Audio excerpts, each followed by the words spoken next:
Hello everyone, welcome back to my channel, welcome to new blog. দেখো দৌড়াতে দৌড়াতে হাঁপাতে যাচ্ছি, কারণ আজকে আমার যে ভাগ্নির বিয়ে ছিল তারই রিসেপশনে যাবো, তাই হয়ে গেছি দেখো। আর চলো, এখন প্রায় 8:40 হয়ে গেছে, এবার বেরোনো যাক। বেরিয়ে তারপর ওখানে গিয়ে দেখা করছি।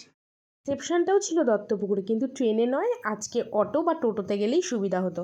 তাই জন্য বেরিয়ে দেখো ভ্যানেও উঠে গেছি। আর জানো তো, প্রথম থেকে জানতাম না রিসেপশানে যাব।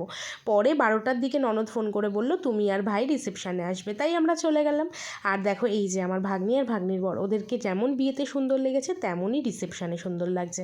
আর ওদের সাথে দেখা করার পর আমার বর তো একদম সোজা চলে গেছে স্টার্টার কাউন্টারে আমাকে ফেলেই। তাই আমিও গেলাম, গিয়ে একটু ফুচকা খেয়ে নিলাম, তারপরে খেলাম একটু আইসক্রিম, আর একটু পকোড়াও খেয়েছিলাম, কিন্তু এই ভিডিওটা নিতে ভুলে গেছিলাম। আর আমার বরকে যদি বলি একটু আমার ভিডিও করে দিতে, ও তো আমার ভিডিও ছাড়া বাদবাকি সব কিছুর ভিডিও করে নেবে, আশেপাশে যারা রয়েছে বা যা কিছু রয়েছে তাদের সব।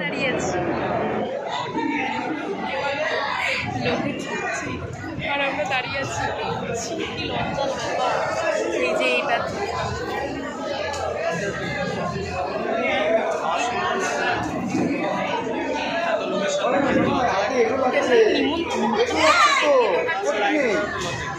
লাইন, বিয়ে বাড়িতে এসে লাইনে লাইনে দাঁড়াবো না।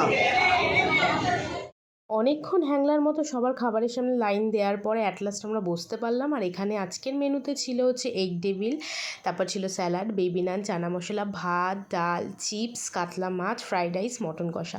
তো খাওয়া দাওয়া সেরে নিচে দাঁড়াতে না দাঁড়াতেই টোটো পেয়ে গেলাম, তো চলে যাচ্ছি বাড়ি। আজকে ভিডিওটা এইটুকুনি, দেখা হবে পরে কোনো ব্লগে।